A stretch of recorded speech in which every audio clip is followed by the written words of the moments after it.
personnel. Takkusaanu Jolof sama gaañi daw leen déglu ko Takkusaanu Jolof kaddu yu fa jógee day indi mbégte ci njaboot loolu wër na sama gaañi ngàcce ngalaama. gàcce ngalaama yow tamit kooku di Weuss Kali damay jéem a dem ba États-Unis seet ndax sama correspondant yi ñëpp nga fa ku mel ni Makan ñu ngi lay nuyu. maa ngi lay nuyu Mayacine maa ngi nuyu sa xarit yi suñu mbokk Sénégal yi lay déglu yëpp maa ngi leen di nuyu. jërëjëf Makan yow da nga fi nekk di liggéey ci APR mooy parti bi nga xam ni moom la Macky Sall jiite te ngeen nekk au pouvoir jamono ji mais naka la parti bi di doxee foofu ci États-Unis sant yàlla xam nga fii ci États-Unis ñun am nañu quand même chance bi nga xam ni parti comme Kër d'ailleurs bu amul jafe-jafe wala yëngu-yëngu bariwul surtout bu nekkee au pouvoir. waaye yàlla suturaal nañu quand même fii direction bi kenn contesté wu ko. am nañu benn DSE boo xam ni ñëpp ci la ñuy jaar man maa ngi wax ci en tant que porte-parole. de la DSE ki nga xam ne mooy coordonnateur DSE bi aussi. am nañu benn direction au moins bu am cohésion loolu moo waral yëngu-yëngu yu ci base yëpp du egg ci DSE bi maintenant nag parti tamit xam nga ay gis-gis la. ñu mun. dafa mel ne dafa dagg la. waaw dafa coupé woon de yaay un problème de connexion. waaw loolu moo tax xëy na dafa xawoon coupé. maa ngi yemoon yaa ngi ma doon laaj ci fuñ ci toll ma ni sant yàlla rek. waaw. parti moom c'est un corps comme ni koy tubaab di waxee c'est un corps qui se développe par contradiction surmontée. waaw. waaye am nañu chance quand même cohésion boo xam ni am nañ ko fii ku nekk am nga sa bëgg-bëgg waaye bare na suñu toogee waxtaan rek ñu déggoo. dëgg la loolu am na moo taxoon ma bëggoon a seet sax ndax Abdou mi ngi fi ba léegi su dee Abdou Dia mi ngi fi ba léegi on va Abdou allo. allo ñoo ngi leen di fay. Abdou ñu ngi lay nuyu di la ñaanal dimanche jàmm. en attendant li ba la bëggoon laaj mooy lan Pastef bi moom ban parti la ak lu ko tax a jóg. waaw donc foog naa de manière très brève. Pastef dafa nekk parti boo xam ne comme dans le comme tour bi nu koy indiqué c'est des patriotes sénégalais. ñoo jékki-jékki observé en fait ñu dëkk depuis 1960 ba tey.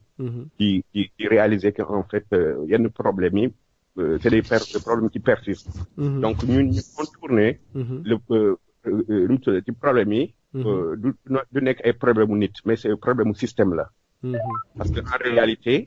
depuis 1960 tey bon y a eu pas mal d'initiatives yu ñu jël mais ñu dem ba léegi. donc ñun bu ñu analysé ba xool bu au fond. c'est pas des personnes dañuy représenter ay structures ak yooyu. mais au fond Pastef ñun système bi la ñu bëgg changer parce que effectivement. même boo xoolee de tous les temps ñu ni bon dañuy nekk ci rajo yi télé yi di xeex di xuloo def ko ay des débats de personnes. alors que waroon nañu dépasser foofu noonu di xool les grands sujets. donc ñun noonu lañ ko jàppee de manière très très résumée. donc ñun suñu ambition mooy vraiment défendre le Sénégal c'est-à-dire tout ce patriotisme là jël doole yëpp et puis xam nga combattre nous ce qu'on appelle le mal profond aller à la source loolu de manière ramassée noonu laa mën a compte. d'accord yow nag sa parti mooy parti bi nga xam ni Ousmane Sonko moo ko jiite te nga xam ni vraiment yéen nee na ne c'est pas une question de personne c'est tout un système ngeen bëgg mettre dindi waaye loolu nag système moom pour dindi ko xëy na il faut des décennies ou bien même quelques années pour enlever vu les habitudes et puis vu la courroie de distribution comment je l'appelle ce système avec ses différents acteurs dina metti ma nekk ku ne ki ñuy wax Makan nekk ci APR nga xam ni ñoom ñoo nekk tey au pouvoir ki nga Makan tey ñoo ngi nekk ak ki nga xam ni mooy waa Pastef bu Ousmane Sonko nga xam ni tey gis nañu li ngeen xam ni xew na ci diggante Ousmane Sonko ak mun naa wax nguuru Sénégal léegi mais dama bëggoon wax à partir par exemple damay jël rek problème boobu d'une manière générale parce que gis nañ c'est un fonctionnaire boo xam ne dafa am lu ñu ko reproché ba dàq ko tey ci état bi ci nguur bi yéen naka ngeen jàngate loolu. jërëjëf Mayacine maa ngi nuyu sama compatriote bi nekk ci line bi di représenter Pastef bu Ousmane Sonko. Abdou Diallo tudd waaw. Abdou Diallo sama doomu baay la Abdou Diallo. Dia maa ngi lay. Abdou Dia donc Dia. Donc li nga question bi nga posé question bu am solo la. te moom léegi am na lu mu junj ci biir peut-être que ñoo bokk suñu Sénégal waaye. mën nañu bañ bokk gis-gis. waaw. même su fekkee ci biir gis-gis yi sax war nañu mën a am ay convergence yoo xam ni c'est des valeurs constantes ñëpp ko war a reconnaître mooy. suñu souveraineté état ak li nga xam ne moom mooy ëllëgu réew mi. question bi nga wax ci Ousmane Sonko defe naa ni fii ci réewum Amérique bi ñu nekk sax jëf yu mel noonu xaw na juddu. te loolu moom mooy un état ñun état la ñu yore xam nga état dafa am histoire. am nañu ñi nga xam ne ñun borom xam-xam yi wala borom ñi nga xam ne dañuy dafa recherche. diviser humanité. en trois grandes étapes. bi ñu jóg ci sauvagerie barbarie ak civilisation ci biir civilisation ci la état juddu ñu xam ci ay état esclavagiste ay monarchie autocratique ay état démocratie yi nga xam ne pluraliste yi ñu nekk tey. waaye constance bi mooy état bu ci nekk dafay défendre. état dañ koy sàmm ndax moo yore sécurité am réew. d'accord. am nañu koy théoriser de deux manières ñi nga xam ni ñoom tey jii ñu ci jóge ci guneel ñu mel ni man dañuy wax ni moom c'est instrument la pour sauvegarder l'intérêt général. waaw.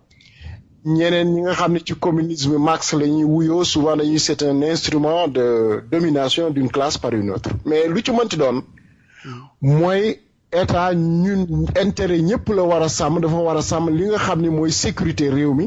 mu am ay am fonctionnaires yi ci la ñu bokk. gendarmerie fonctionnaires yooyu nga xam ni service public moo leen tax a jóg état bi di leen fay ci la ñu bokk ñoom. te soo ci xasee ba dugg moomatuloo sa bopp. dafa da nga différence li nga moomal sa bopp ak li nga xam ni ki la hire ki la recruter moom moo la ko ci teg te dafa am état bu nekk. dafa am xam loolu mooy fonctionnaire bi. tey boo gisee njaaxum bi am fii ci États-Unis loolu bokk na ci li ko waral. mel na Assange boobu daw yóbbu ay information jëbali ko beneen réew mënoon na sax toog am na ñeneen ñoo xam ne ñi ngi fii tey toog ci biir réewum États-Unis ñu waroon leen takkal ay ndomba tànk mel ni ay généraux ñu gis ñu doon génnee yàlla information tey jii même gouvernement bu bees bi lik yi di am ak yooyu yëpp ñu ngi ciy jël ay ndogal. d'accord tax tey jii ay douzaine de procureurs ñu leen di dàq ak yooyu ndax ñoom dañu ragal ni yenn secret yi nga xam ne état bi mi ngi ko yoree nit ñi waruñu ko génne ci boobu fànn suñu frère ak rakk kii di Ousmane Sonko kenn mënul weddi effectivement ku xarañ la mais bu fekkente ne ak loo mën a nekk savant ak loo mën a nekk waliyu diine islam bi dafa am loo xam ni lu mu bindu boo ko génnee rek ñu ni génn nga diine bon loolu moo tax man de dama gëm ni état dafa war a am fonctionnaire dafa war a am ay réserve dafa war a am loo xam ni waru ko dépasser ndax dafay affaiblir li nga xam ni moo état tamit daal di nasaxal li nga xam ni moo taxoon waru garam diggante ak réew mi loolu moo tax ak état bi en tout cas pas réew mi parce que réew mi c'est plus large que l'état diggante ak état bi bu ko naxasalee état bi en tant qu'employeur mën na jël effectivement ay sanctions mën na nekk blâme mën na nekk ay avertissement ak mën na nekk aussi dàq. d'accord bon loolu lépp mën na ça dépend de la gravité de la situation. D'accord donc su ma résumé yow daal da nga ni dafa jalgati yoon ci par rapport ak sa position fonctionnaire am moo tax ñu jàq ko. waaw voilà léegi Jacob mi ma doon tudd sax finalement Jacob mi ngi ci ligne bi ma ci kontaan loolu Jacob nekk réew mi parti Idrissa Seck nga xam ni moom lay représenté foofu ci États-Unis vraiment maa ngi koy jéem a sànq far yàlla dugal na ko sax li yàlla di def kon Jacob ñu ngi lay nuyu di la ñaanal dimanche jàmm yow tamit commencé woon nañ sax wax puisque Abdou Dia mi nga xam ne moo yor Pastef parti Ousmane Sonko ak Makan jéem naa leen ñu prononcé wu ci exclusion Abdou Sonko mooy leaderu Abdou Dia moom tamit am na lu mu ci wax mais yow dama lay laaj rek première question bi réew mi États-Unis naka lay doxee rapidement kan mooy réew mi ci États-Unis ak naka lay doxee avant ñu ngay dugg si ci problème Ousmane Sonko boobu. jërëjëf Yacine maa ngi lay nuyu di lay sant di lay gërëm si invitation bi. jërëjëf di aussi gërëm di sant samay mbokk yooyu sénégalais yooyu toog foofu. Makan ak Serigne je crois Abdou Dia voilà donc di leen gërëm si seen présence. alors réew mi États-Unis donc réew mi moom kenn dootu ko présenté ci. parti bi nga xam ne président Idrissa Seck moom moo ko jiite. waaw ñun nag ñu ngi bàyyi sunu waar fii si États-Unis donc man maay coordinateur bi fii aux États-Unis et donc ñu ngi def li ñu war a def pour en tout cas jàppale sunu leader Idrissa Seck mu jiite Sénégal ak li mu namm si Sénégal ñu koy ñaan yàlla mu def ko donc loolu xëy na loolu la lay introduire pour en tout cas ñu continuer waxtaan bi waaw léegi dañ dugg la rek parce que comme que Ousmane Sonko mooy leaderu Abdou Dia te kii toogal fi APR yow naka nga gisee woon limogeage Ousmane Sonko boobu nga xam ne mooy leaderu Pastef.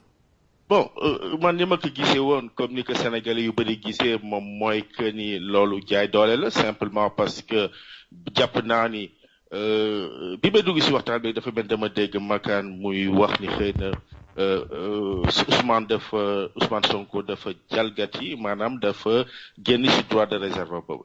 yaakaaruma ni loolu la parce que yi mu wax.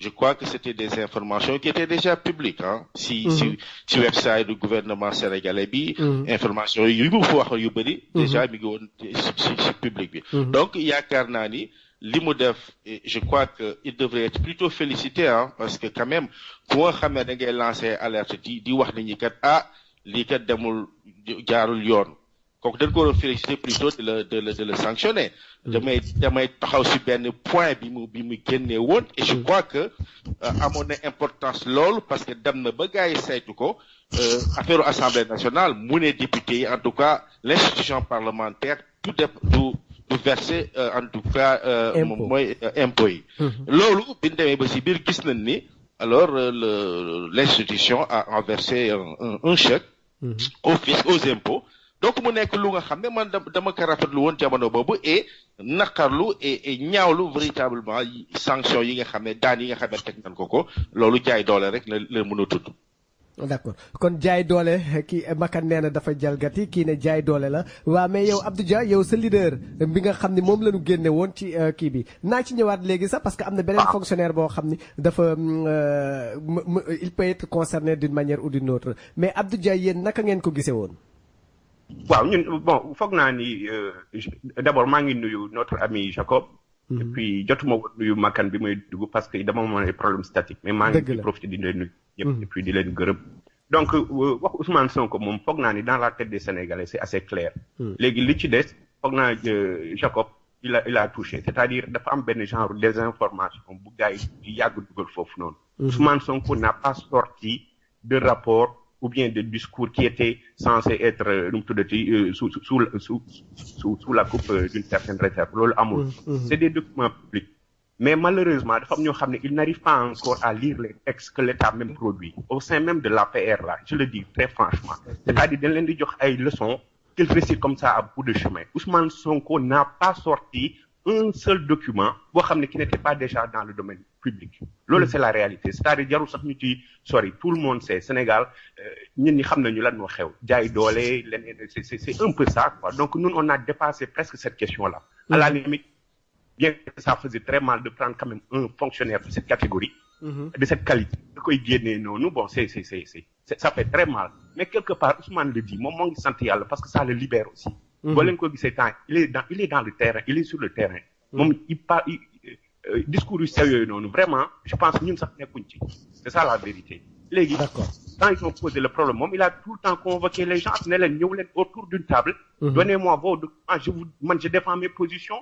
ñun loolu la ñu xam fii Amérique quand tu as une position da ngay ñëw taxaw tu as le courage en public de dire man lii laa gëm xëy na keneen ki bon li mu jàpp du loolu mais di ngeen dem avec le respect nous c'est ce qu'on demande qu'on ait ces habitudes là de venir de mettre des faits devant Sénégal yi dañuy déglu comme ça ku ne défendre sa position nga xam ne kenn du ci jéppi kenn du ci mere kenn peut être en désaccord mais ce qui fait mal c'est vraiment continuer à dire qu'il a sorti des secrets état ay devoir de réserve c'est des termes très tellement lourds ñoom ils ne maîtrisent même pas ça il faut dire la vérité aux gens. Il n'a pas sorti un seul document qui devait tomber dans le cadre d'une certaine réserve. Réserve professionnelle. D'accord. Ma seet dafa am benn auditeur xëy na bu nekk en ligne le temps que ñu ñëwaat allo.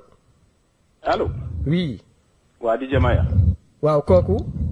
sa Ndiaye Keba. oui Keba ça va. ça va. da nga nekk ci débat bi.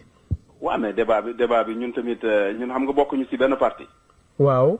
war nañ ci mën a am tuuti luñ ci wax. Kéba Ndiaye waaw yow yaa ngi Bordeaux yow déglu nan la. waaw. donc affaire Ousmane Sonko nga wax. waaw. waaw. affaire Ousmane Sonko je pense que muy parti mu bañ a nekk parti actuellement. il a son mot à dire parce que Sénégal ñëpp la. et comme dafa bëgg Sénégal jëm kanam aussi mu ngi ci yoon bu baax bi. Par contre, je pense qu'actuellement, par rapport à la sortie d'Emba, je sais plus. Wow. Je pense qu'actuellement, on a outil à conseil. Parce que il faut que nous disions que coalition ak ku nek. C'est vrai que l'affaire Khalifa Sall est là.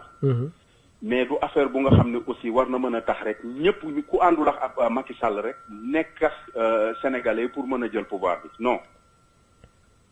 C'est-à-dire, je m'explique, ñi nekkul ak Macky Sall du ñëpp ñu intéressé. Waaw. Par contre, bopp yu bees ñi intéressé nañu. Mooy kan pourquoi ñu intéressé ñu. Bopp yu bees mooy genre Ousmane Sonko. Ousmane Sonko par rapport à ses débuts. N'est pas sorti d'Embam bi par exemple. Waaw. Ak kan Mamadou Sy Tounkara qui s'est lancé il y a pas longtemps. Ñeneen ak ñeneen mais par contre man politique sama yoon nekku ci mais dama ci bokk. waaw Sénégal lañ dañu bëgg mu jëm kanam. fu ñu tuddee Macky Sall. tudd fa Idrissa Seck. fu ñu tuddee Idrissa Seck tudd ci njéeréer yi mujj rallié wu ci Macky Sall. ah déet yan njéeréer loo fa. mooy da ngay gis kii loolu kenn du ko wax. non mun nañ ko non parce que moom bu demee tudd Macky Sall bu tuddee opposition bi bu leen joxee yenn tur. ñii ñëw ci moom mu tuddee leen les transhumants ba pare mu ne normal na donc man am naa droit tuddee ko beneen tur. donc transhumant moom moo njëkk a transhumé moom moo dugg génn moom Idrissa Seck Ousmane Ngom ak les dinosaures moom maanaam les wax xam nga bu njëkk bi dañ doon wax les 3 vieillards. mais léegi les 4 vieillards laay wax. soo ne Tanor. ni Dansokho ni xawma kan ak ni xawma kan léegi mu dox sax mënuñu ko. alors est-ce que c'est pas un drame pour un Sénégal bu bëgg a jëm kanam. ñuy jël toujours xelu gars yi fi nekkoon taa yi nga xam ne man avant may dudd laa leen fekk fii. ba tey ñu ne ñoom ñooy diriger Sénégal. comprendre nga. donc yow tu prônes un renouvellement politique quoi. renouvellement politique. sama yoon nekkul ci kii kan lay war a mën a doon. mais nag doon koo xam ne bu mu ancré wu trop ci politique affaire politique parce que daf ñuy sonal. daf ñuy sonal boo jëlee nga baal ma tuuti rek ma sàcc tuuti si rek si problème mu Khalifa Sall bi aussi nga jël problème ñu naan Khalifa Sall dafa comp nii dafa nii mais bu compee fekk am na kees boo xam ne dañ ko permettre pour mu comp moom. Macky ak ñeneen non attention. ñoom seen bopp ñoom ñoo détaillé affaire bi c'est-à-dire kenn miimul Khalifa Sall miimul Macky miimul waa APR miimul kenn miimul. donc ñoom ñëpp nangu nañ ne kees yu mel noonu am na fa. waaye bu baax yaa xayti bu amee boobu ba xam ne juddooguñu ba tey ñun ñu bees ñi ni xale yu bees ñi. xale yu bees ñoom ñoo war a mën a def ba loolu léegi day transparent nga xam ne boo jëndee saako xorom pour benn quartier sax nga ne jënd naa saako xorom pour quartier boobu mu leer. parce que li ñuy nelawal dafa bëri di ñu ndëppal di nëbb affaire yi ñu ngi nekk dans le flou total et absolu c'est pas normal c'est pas logique.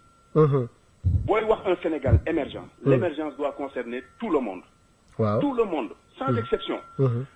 Alors, l'émergence doit être, man, c'est du temps, c'est à cette époque-là que j'ai dit haut et fort que Macky Sall mu ngi déguiser sa politique d'enveloppe, hein, comme bi nga xam ne Abdoulaye Wade moom la yoroon loolu moo taxoon ñu jëlee ko fi Macky Sall mu ngi koy déguiser jaarale ko ci fees bi. Mais fees bi ici à Bordeaux on a un exemple mais absolument clair bu nga xam ne. Ça concerne ay ñii di rallier lañ koy jox tu donnes une adresse on te donne une enveloppe. loolu c'est une politique de massification de l'APR. yaa ngi dégg. Donc de grâce. ñaari auditeurs ñaari interlocuteurs yooyu nekk foofu di wax ci affaire bi ki nekk kii Idriss Seck ak xeneen ki non pardon Sonko ak APR waaw. de grâce. suñu buggee ñun ñu continuer juboo ñoom. ñun ñii nga xam ne politique ñu. de grâce nañu jël ci idée yu bees yi ñu jëm kanam. idée yu bees yi kan moo ko joxe. idée yu bees yi boo waxee transparence wax nga idée bu bees. parce que lu tax ma wax la loolu. mooy dossiers yi ci suufu table yi ñëpp xam nañ ne am na. D'accord. waaw mais man tolluwuma actuellement fu nga xam ne damay nekk naan waa APR nii waa PR waa kii nii sama yoon nekku ci loolu yëpp. mais c'est de grâce ku ñëw rek na nga def lu nga xam ne dinañu neex. benn mooy projet yi jaaykatu caaf bi na ma yàlla jéggal jaaykatu caaf nit la. jaaykatu crème glace bi kii di liggéey usine chauffeuru car rapide bi ak ku mu mënta doon ci projet Sénégal nga bokk. projet Sénégal ça doit pas concerner que les politiciens et leurs enfants et familles. C'est pas normal. Ouais.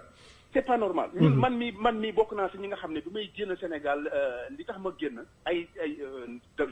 dinaa ko tudd dama toog grève génn Blaise Diagne grève génn sam papa gendarme la génn affaire yi tàng trop ma dem ñu boole ma tu vois man après biñ may sëpp nii kër wax ji bëri kër gi ak frontière xam nga ma xool ma ne mais man je suis dans l'erreur parce que journal bi mu indi journal sport bu yàgg la woon mu indi ko journal sport bi j'ai vu le fils de Savané boobu mu ngi woon Georgetown teg tànkam ci tànk saalam ci kaw table bi nekk dem di basket Georgetown nekk université waaw ñun nag ñu nekk doomu baadoola depuis ñoom Savané depuis ñoom Diouf depuis ñoom Tanor Sénégal amul changement Sénégal PDS la ak les autres partis xam nga mooy lan.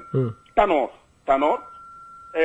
dootul PS parce que affaire bi parti APR. léegi d'accord rapidement rek ba ma jël invité rapidement ma conclure ci parti bi. de pour wax ne le Sénégal PS la. ak le reste du monde. waaw PS moom mooy Macky Sall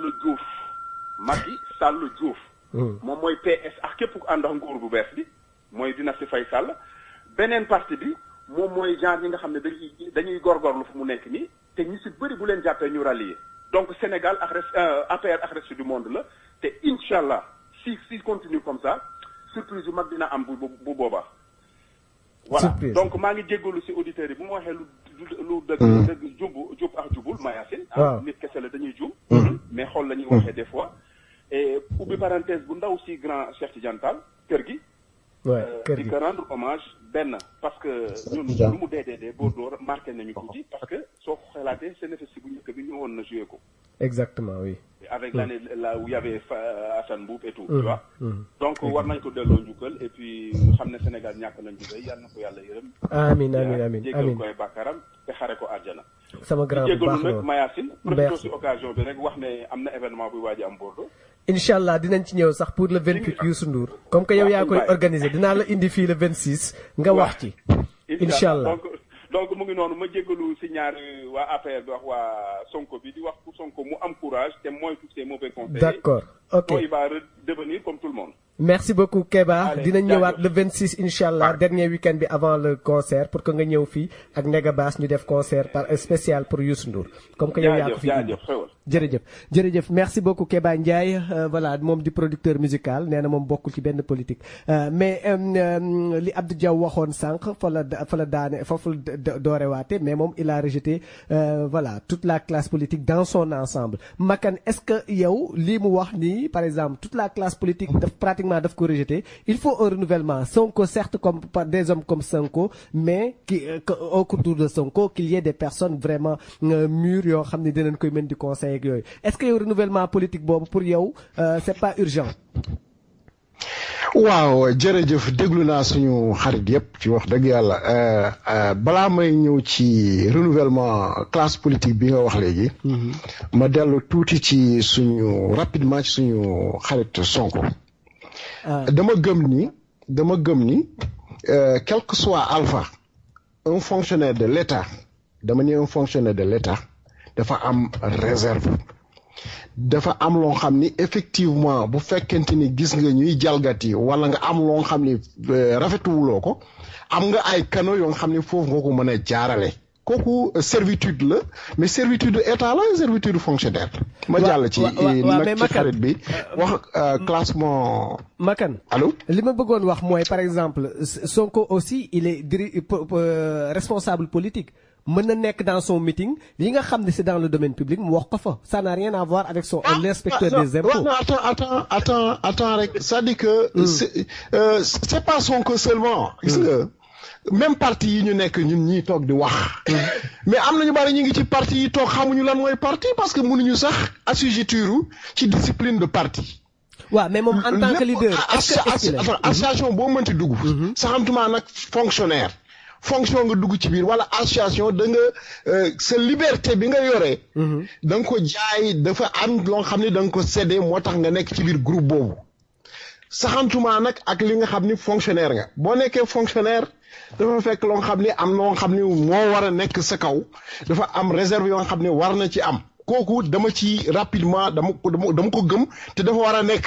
non loolu am na màkkan mais par exemple comme Sonko en tant que leader de parti par exemple dem dans son discours waxul loo xam ni dossier boo xam ni par exemple ci biir liggéeyam dañ ko joxoon benn dossier par rapport à un client mu wax ko fa dafa seet li nga xam ne mi ngoon ci biir internet bi ñëpp di ko laam-laamee mu daal di jël fësal ko daal di dem leen ci page internet bi lii am na fa lii du yoon en tant que leader de parti politique su dee moom mënu ko wax kon bu boobaa l'autre fonctionnaire d'un autre côté waru un grand fonctionnaire de cadre A amatul droit donc dem tenir meeting à Louga def fa 100 millions daal di tagg Macky Sall kon parce que dañ doon 2 poids 2 mesures.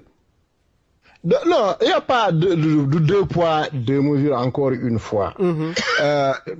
Qui nga xam ne moom moo jël sanction contre Sonko encore une fois. Parce que moi je ne personnalise pas les choses. Mais bien sûr, faut pas.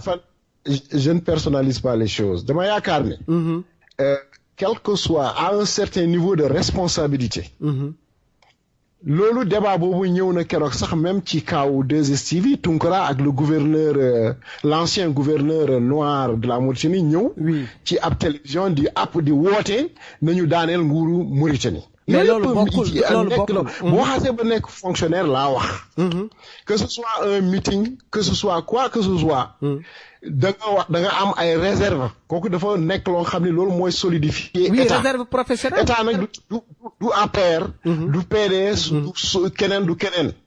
buñ fi ñëwee ñoom ëllëg buñ jëlee pouvoir bi parce qu'on est en démocratie. ëllëg daañu pouvoir bi ils vont appliquer la même chose buñ kenn nax kenn. c'est-à-dire que tey jii fii ci États-Unis bi ñu nekk tey jii. gis ngeen y a des douzaines de procureurs yoo xam ni mais Trump daf leen remercier dàq leen. mais c'est autre chose li Sonko def dafa waxaguñu dara. mais c'est autre chose je veux dire bu leen wóoluwul rek. c'est-à-dire que quand tu viens un État. boo ñëwee peuple bi daal lay élire avec un programme précis.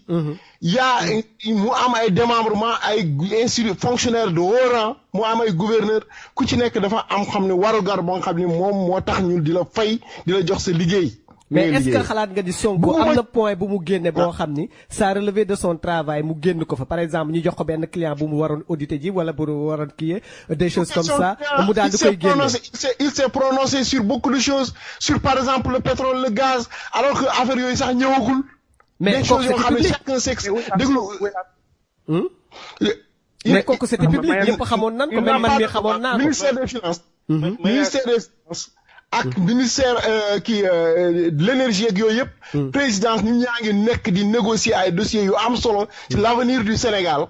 amul kenn am na Samba booy boo xam ni ku mel ni man taxaw fële wax kooku sans langage mais un fonctionnaire ku nekk ci biir appareil d'État. loolu am na loo xam ni sax ñu ngi koy ruumandaat ci ay contrats ñuy négocier serré pour l'avenir de notre pays. ku nekk da nga tas je considère sax qu'au Sénégal. y a pas assez de rigueur de ce point de vue. parce que ñu bari wax di à gauche à droite di dem di wax. alors que c'est pas ça. maintenant pour rapidement balaa mooy fàtte. parce que kaw bi defe naa ne émission bi c'était pas pour ça. d'accord kaw Keba Ndiaye. Keba lu am solo la tamit kooku lu baax na ñu waxtaan ci. gis ngeen. malheureusement temps bi dafa xat dëgg. dama nekk seen information kër ambassadeur de moom mooy tudd doom ji dafa am tey ji mooy ngénte ma nekk ci biir nit ñi Serigne Sagne commencé di taalalay loxo pour tudd dama ko bëgg ko raté. waaye bëgg naa wax tuuti li nga xam ne moom mooy. classe politique bi mu wax. gis nga politique. encore une fois. nekk na loo xam ni idées yi ñooy dox waaye du physique u nit ñi. dëgg la nit mën na am 25 ans nekk un réactionnaire. nit mën na am 95 ans nekk un élément progressiste. tey ci États-Unis bi lu doy waar moo fi nekk gouvernement bu kenn xamul presque populiste bu dem yoonam mais gis ngeen général Matisse am na ay éléments stabilisateurs dañu dem général Matisse retraité mu ñëw moom la ñu gën a yaakaar ni kii bu fa nekkee xëy na am na mbir mi nu mu dul doxee. Tu prends les Moustapha Niasse. Qui a été depuis longtemps directeur de cabinet de Senghor, oui, c'est presque une mémoire de l'État au Sénégal, un élément stabilisateur. Bon, bu fekkente ni mën na indi xam-xamam expérience am ci li ñuy dox, mais c'est une bonne chose. Man di wax ak yéen. Mais c'est la politique qui est venue à moi, je ne suis pas venu à la politique. ñëpp xam nañ ñiy déglu ñi nga xam ne ñun suñu morom Cheikh Anta Gueye bi nga xam ne fi mi toog di sama wet xam nañ ni c'est en 1974 bi nga xam ni Cabral ñu ngi koy assassiné ñu génn dox ci pont Faidherbe ñuy daw police sànni ay grenade ci lañ ci dal sama kaw foofu laa commencé dugg ci politique ñu ni gaañu na par hasard y avait du sang parce que j'ai tapé sur le pont loolu laa duggee man ci politique. Depuis boobu bàyyi ñu on est resté dans l'opposition ba ñu jël pouvoir ba tey ji ñu soog a dugg ci pouvoir mais bu fekkente ni am na des éléments yoo xam ne boobu temps qui sont très vieux au Sénégal ay Bara Ndiaye ay Maguette ñu ngi foofu ba léegi ñu ngi ils étaient dans la lutte. ay Maguette lañu en ce moment-là c'est les gens comme Khalifa Sall qui étaient au PS des jeunes loups qui étaient là qui s'enrichissaient depuis longtemps ñu ngi waxu Khalifa Sall tout à l'heure. Donc pour yow il faut un renouvellement politique. Mais renouvellement politique par les idées. Que nit ñi idées yu bees. Le porteur d'une idée nouvelle peut être un vieillard de 80 ans. tey jii bu ngeen xoolee élection yi jàll. Sanders moo jiite woon mouvement bi gënoon progressiste. dëgg la wàllu dëgg. waaw. Donc loolu c'est pas une question d'âge encore une fois. Un réactionnaire, les idées les plus rétrogrades peuvent être portées par un jeune de 20 ans, par un jeune de 25 ans. Quelqu'un à 95 ans, il peut rester un prophète d'avenir, des idées porteuses. Donc bu ñu ko posé maintenant je suis d'accord bu fekkente ni nit ki nekk na ko xam ni pour des raisons purement peut-être morales il n'est pas solide wala constant ak yooyu dans ses positions on peut effectivement se poser des questions. Dina ma jaaxal dama bëgg ñëw sax ci Jacob parce que jamonoy APR aussi ba fi Ablaye Wade nekkee da ngeen waxoon na dem parce que mag la dafa il commence à être sénile. man musuma wax na dem ndax mag la du tax man musuma taxaw ci militant. naa ni ko na dem ndax màggat na. damay wax ndax idée mi ngi yàq mi ngi jalgati. mi ngi def lu ko neex loolu laay wax. D'accord. Très bien. D'accord. Jacob. Waaw, très bien, merci. Je crois que waxtaan bi mi ngi am solo vraiment. Et d'abord balaa may dellu si fii daanale ci renouvellement personnel politique bi moom d'accord aussi balaa loolu damay dellu ginnaaw tuuti. Si Sonko. Bien évidemment émission bi c'est pas sur Sonko mais je pense que il est important. Parce que ñu ngi naan dafa violer les secrets son droit de réserve et cetera. damay dellu si rek si quelques points yi nga xam ne Sonko waxoon na ko. waaw sama xarit. mën may une fois ñu ngi def ñaan bi fi ci kër ambassadeur laa nekk. ma jël ci rapidement. mais da ngay couper ce micro juste en attendant Makan après ngay ñëw le temps que tu reviens. Parfait. Ouais. Bon. wax naa fi sànq par exemple Assemblée nationale li mu waxoon li mu décret woon ci Assemblée nationale. wax na Sonko wax na référendum bi en vérité li mu coûté 10 milliards. Et là c'est quelque chose bu nga xam c'est palpable ñi di xam na. de la certificative de 2016. li nga xam ne dafa contredire li nga xam ne le gouvernement bi waxoon les 3 milliards yi ñu annoncé pour le référendum. wax affaire envol immobile di xam. Merci. Donc, bon, je veux dire, du ma si sorry, mais en fait, 150 milliards en vol immobilier, affaire du pétrole, etc., etc. Donc, ce sont des choses, man jàpp naa ni Sénégalais bu nekk, d'autant plus que c'est un leader de parti politique, war na mën a génne yooyu wax ko, et puis nit ñi saytu ko, je crois que kooku génnul ci droit de réserve. Maintenant, ñu dellu si Kéba am solo lu mu wax. D'accord naag moom si pour la plupart si li mu wax. Et maintenant, bu ñu taxawee tuuti si renouvellement classe politique bi.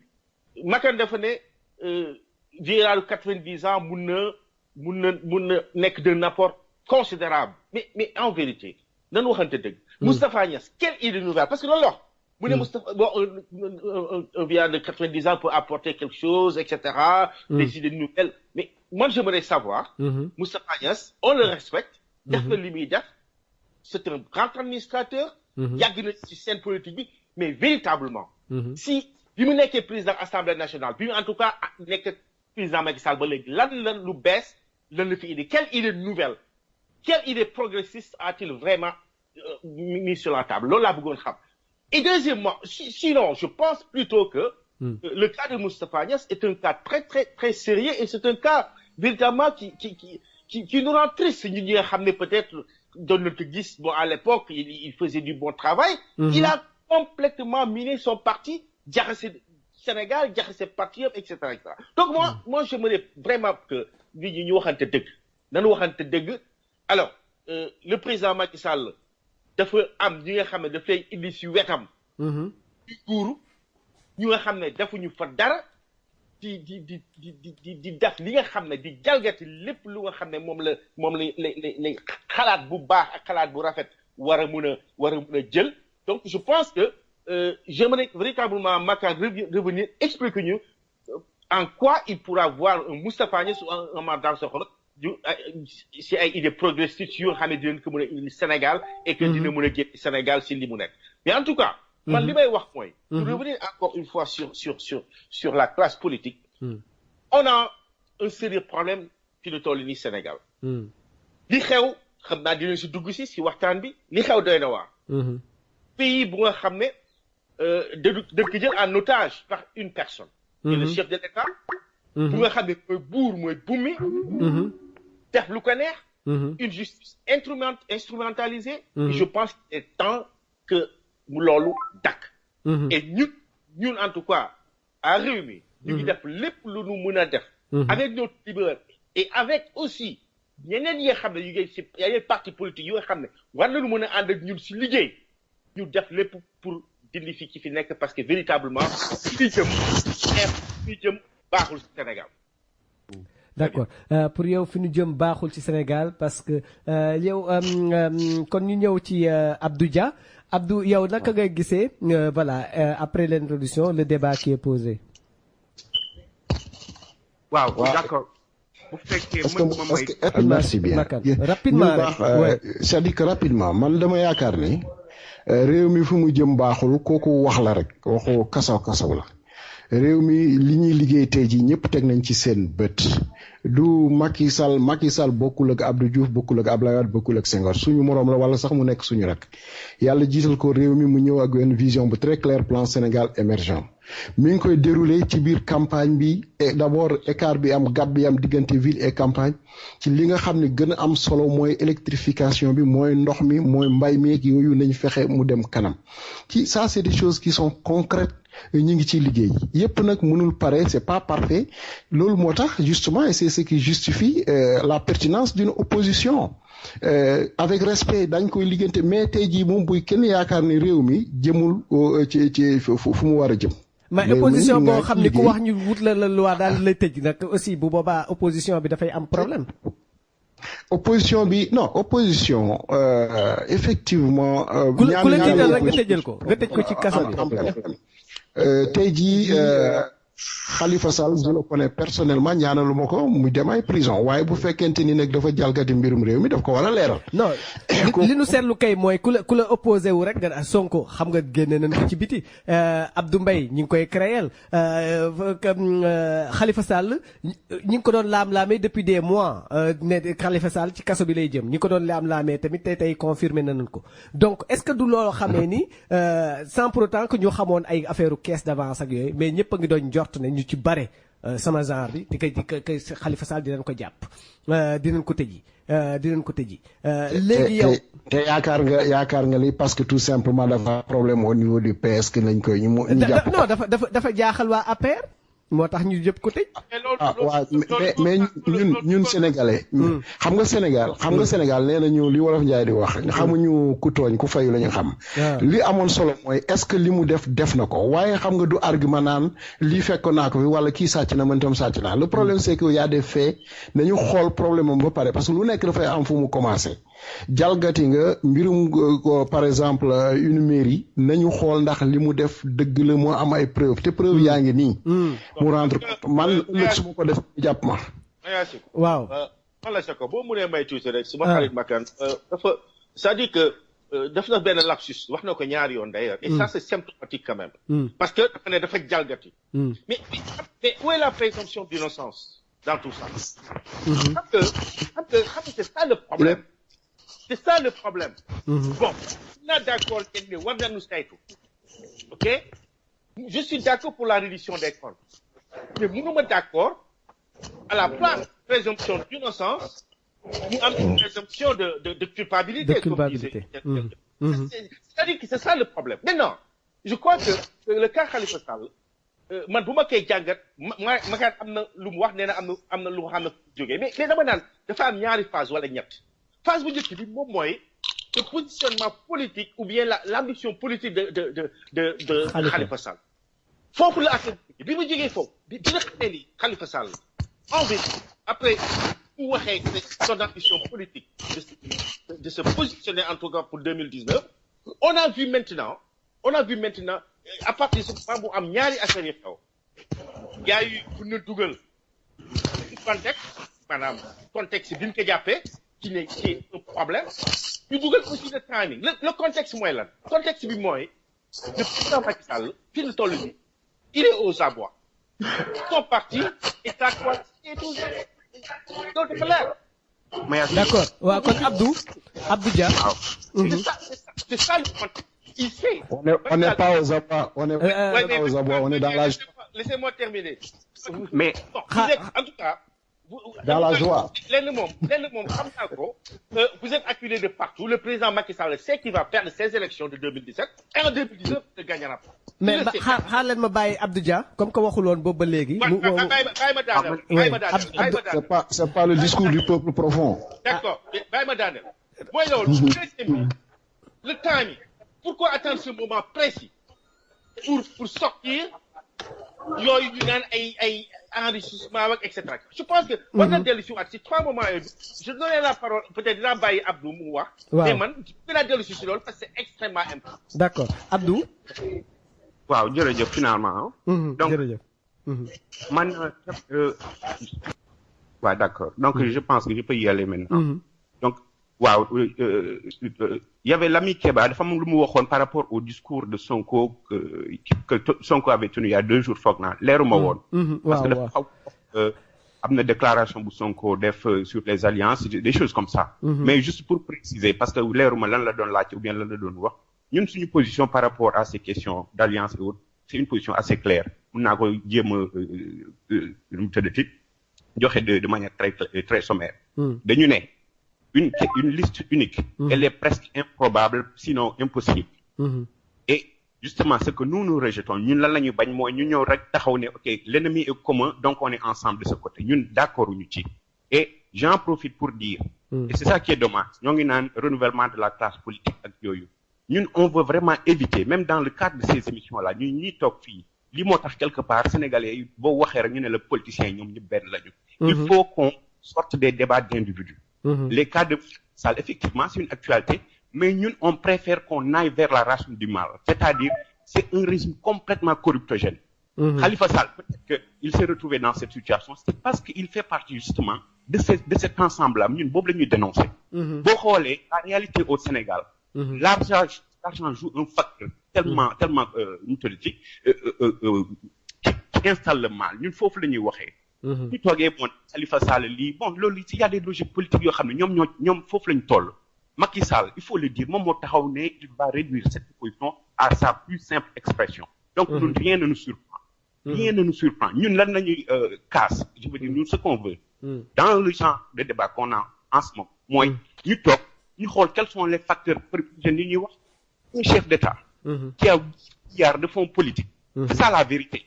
Depuis 5 ans que Macky Sall est là, il a quand même 40 milliards à sa disposition. Donc loolu c'est un problème fondamental boo xam ne ça dépasse les histoires de kii tëj nañ ko, est-ce qu'il a volé, est-ce qu'il a tort. Nous on veut que les grandes questions soient posées. Parce que xam nga la ñu wax. Et ñun c'est loolu suñu ambition. Bu ñu toogee en public di wax, on veut au moins pouvoir être en mesure de dire parce que ñun nii la ñu mel, nii la ñu gëm. Ou à défaut en tout cas, on peut essayer de dire qui nous ne sommes pas. Et qui nous ne sommes pas, nous ne sommes pas ce parti-là, ou bien ces organisations classiques, vraiment, ils jouent le jeu du pouvoir en réalité, jouer le jeu du pouvoir. On est là à 4 mois des élections. On ne fait que chaque parti politique, nous avons une orientation, sans entrer dans des détails de programmes. Je peux t'entraîner deux. Ces histoires de caisses qui tournent depuis 20 ans pratiquement au Sénégal. Chaque jour, vraiment di jiñante yu ñaaw. Nous, on évite vraiment di wax turu jàmbur parce que chacun a une mère, un enfant, des parents yoo xam ne boo tuddee seen tur rek ça dérange au plus profond. Moo tax ñun on veut vraiment toog parler des choses et éviter de pointer vers les personnes. Ces histoires de caisses, ñun on l'a dit très carrément, si on veut pouvoir dañ koy éliminer. Il y a plus de ces histoires de fonds politiques, c'est corruptogène baaxul. Macky Sall il en a profité comme il peut. Pour moi, ça va en réalité. Mais c'est les mêmes pratiques qu'on a dénoncées. Il faut que il y a tellement de dossiers au Sénégal en ce moment. Lui, il l'a dit ici. Je pense que c'était aux États-Unis. Il y a tellement de dossiers sur lesquels il a mis le coup. C'est tellement de plus courant que c'est une chance. Donc voilà des aspects même pour moi, nous devons attaquer. Au niveau de PASTEF, nous on pense qu'il y a des dossiers. Le jour ils vont sortir. Mais après, il y a ces contraintes de la loi, là, il y a des délais de prescription. C'est des délais qu'il faut lever. Parce qu'il y a des actes qu'ils ont posés qui vont impacter le pays pendant 50 ans, sinon 100 ans. Donc, tant que nous qui mongi dundu, dossier de fleur top, jusqu'à ce que les gens apprennent à respecter le citoyen lambda. Parce que depuis yomb trop, ils viennent, ils font ce qu'ils veulent, 10 ans après, le sujet est atteint par la prescription. C'est très facile. Donc, nous, orienter ce genre de débat-là. Man, bon, je veux conserver parole un peu trop. Ouais. Je pense que c'est important que on passe à quelque chose de plus structurant. Au lieu de nous voir Khalifa Sall d'un côté parce que bon, c'est un opposant. Macky Sall a répondu à ces questions depuis longtemps. Il va nous réduire à la plus petite expression. Lolo. Donc, il a réglé cette question-là. Nous, et puis on tombe souvent dans ce piège. La preuve en est que, il a ouvert le dossier de Khalifa Sall, il l'a mis en prison, mais en même temps, il s'est déplacé en campagne pour faire sa campagne. Il faut que l'opposition retienne ces petites formes-là de Macky Sall. C'est-à-dire, il vous jette un os, il commence à dire, alors que lui, il est parti expliquer d'autres choses. Heure ne fait que toute l'opposition, on parle de choses sérieuses, c'est-à-dire des sujets qui touchent aux Sénégalais. Donc, pendant 2 semaines, on Khalifa Sall. La question, mais Abdou. Allô. Wow. Allô. Ce volume bi moy dem ni. Allô. Oui. Allô, yaa ngi may dégg. Waaw léegi maa ngi lay dégg. Ah bon, pardon, waaw. Ma dugg waay. Donc dafa am ku nekk ci ligne bi ma jël ko rapidement mu xawma kan la léegi 30 secondes après ma daal di jëlaat les invités allo ko kan la. waaw 30 secondes Maya suma nuyoo sax mu jeex 30 secondes yi man la Kéba encore. Ah Kéba oui. waaw juste pour indi éclaircissement affaire Sonko bi laa doon wax. waaw affaire Sonko bi dama ne qui fasse gaffe aux vautours qui sont à côté. parce que mun nañu yóbbu aussi si même politique gu ay dans ay affaires yooyu parce que c'est des anciens il faut que ñu effacer leen mu jeex passé mu jóge fii. yaa ngi dégg. beneen affaire bi beneen affaire bi mooy Macky Sall. c'est-à-dire politiciens yi ñaar ñooñu di wax noonu na ma yàlla baala nañ ma baala c'est-à-dire discussion bi ni mu demee noonu ku nekk bëgg am raison nañu moytu loolu nañu am projet bu dëgër mais am raison yàlla rek mooy am raison. donc nañu moytu boobu discussion parce que discussion boobu daf ñuy indi. mais ku ci nekk fa nga yor sa idée. waaw mais c'est de là que peut émerger d'autres belles idées. exactement mais bul yaakaar ne sa idée moom moo baax loolu laa wax dëgg yàlla rek moo yor vérité absolue après cette discussion là dafay tax ñu dem yor position France actuellement tout le monde est dégoûté de la politique loolu foofu rek laay attirer seen attention c'est-à-dire ñi ci nekk dañu tax ñii di ñëw dañu tax ñëpp ñun nag nañu ñaan yàlla ñii di ñëw gën a bees loolu laay wax donc bu ñu nekkoon ci débat yi nii sa plateau ak yeneen plateau ça va être pareil débat bu sérieux lay doon parce que kenn du ci génne dara lu bees de grâce anciens yi man je maintiens ma position anciens yi nañ ñu may Macky Sall il est en train de faire un boulot bu garaaw bu nga xam ne gis nga Mayacine j'ai vu benn inauguration mosquée Kaolack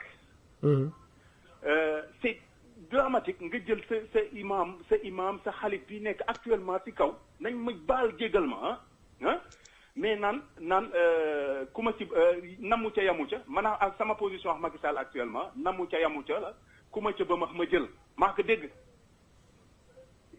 na ma su ma waxee ñëpp dinañ ma jégal ñëpp dinañ ànd ak Macky Sall mu ngi en campagne électorale nañ liggéey Sénégal moo gën campagne électorale bi mu nekk nii depuis sa nomination mu ngi campagne dem ba sëriñ suñu xalif général di wax naan ay namu ca yamu ca ku ma ca ba ma jël ça devient grave Macky Sall mu ngi diviser Sénégal ci religion ak ci ay ethnique ay affaires yooyu na moytu loolu de grâce Mayat depuis longtemps yaa ngi modéré affaire boobu mais de temps en temps nañu bàyyi mu am ñu koy wax rek pour ñu attirer attention nit ñi ñu moytu lu ñuy def politiciens yi booy yu bees yi ñooñ di wax noonu na ma yàlla jéggal nañu yàlla yéggal nañu jël position yu nga xam ne dañ koy proposer nit ñi ñu dégg ko ndànk xam ne lii war na mën a ne. d'accord waaye ay TGV ay affaire xawma affaire yooyu loolu ay dañuy sëlëm gawuma loolu jéggalu. d'accord baal leen ma ci intervention bi mais juste pour wax ne Sonko mu ngi ci bonne voie mais na moytu ñi nekk à côté juste ça. d'accord jërëjëf. ouais jërëjëf Kéba Ndiaye Jacob. waaw bon Kéba c'est vrai que wax am solo yu mu wax mais mun naa jàpp ni aussi quand même il faut pas généraliser ndaxte ci fépp foo dem am na ñi nga xam ne dañu tënku ci liy dëgg tënku ci liy yoon ak ñi nga xam ne dañu tënku ci safaan ba kooku fépp la et même dans la magistrature parce qu'on parle de justice sénégalaise yi ngi doon wax problème mu Khalifa Sall noonu la dem on ne peut pas mënuñu ne justice sénégalaise dans son ensemble est corrompue que juge yëpp baaxuñu et cetera am na ñu nga xam ne man personnellement am na ñu nga xam ne xam naa leen ci dëgg nañu tënku ci yoon nañu tënk duñ def lekk dul yoon waaye nag ñi ci ëpp xëj na système bi nu mu demee moo tax c'est un problème de système je suis d'accord avec je crois mon ami de Pastef bii wax peut-être wax na tuuti li nga xam ne en filigrane dafa ne bon dañu xool système mais en vérité le problème du Sénégal fi ñu toll nii et c'est pas du lu bees aussi il faut le dire c'est un problème de système gis nga justice bii di wax nii fii ak defuñu la réforme du conseil supérieur de la magistrature maanaam institution yi réforme institution yi day am problème dañuy jël boobu le conseil supérieur de la magistrature mais le président de la république bi nga xam ne moom mooy chef exécutif bi moom mooy nekk le président de ce conseil supérieur de la magistrature et le vice-président bu nekk ministre de la justice mais xam nga loolu te ñooñu ñoo yore carrière magistrat yi ñoo gérer la carrière des magistrats mais yaxayti mu laan mais ku la ëmbal sa sànqal ëmbal la soo xam nu koy xee sa sutura ou bien le contraire cela veut dire que en vérité bu fekkee ni ñoom ñoo yore la carrière des magistrats bien évidemment am na ñoo xam ne ils seront tentés de suivre seeni instructions au doigt loolu dafa c'est évident moi je crois que il faut que ñu dem ci ay réformes yu profondes et rek yooyu je crois que ça a été proposé, c'est assises, ça a été proposé au niveau de la Commission nationale de réforme des institutions. Et encore une fois, damay préciser, parce que les gens le disent, mais le président Idrissa Seck, notre parti, si assises bokkoon na si, on était partant, on était d'accord sur ça. Et d'ailleurs, sur la rupture, bi nga xam ne dafay dañ koy war a def au niveau du Conseil supérieur de la magistrature, mais il s'est prononcé là-dessus. On veut pas que le président de la République soit le président du Conseil supérieur de la magistrature. Encore moins, ministre, bi nga xam ne mooy ministre de la Justice, nekk le vice-président. dañu war a maanaam Conseil supérieur de la magistrature boobu dañ ko war a changer ni muy demee. dafa war a am yeneen ñi si bokk. dafa war a am des représentants du peuple députés yi war nañ si bokk.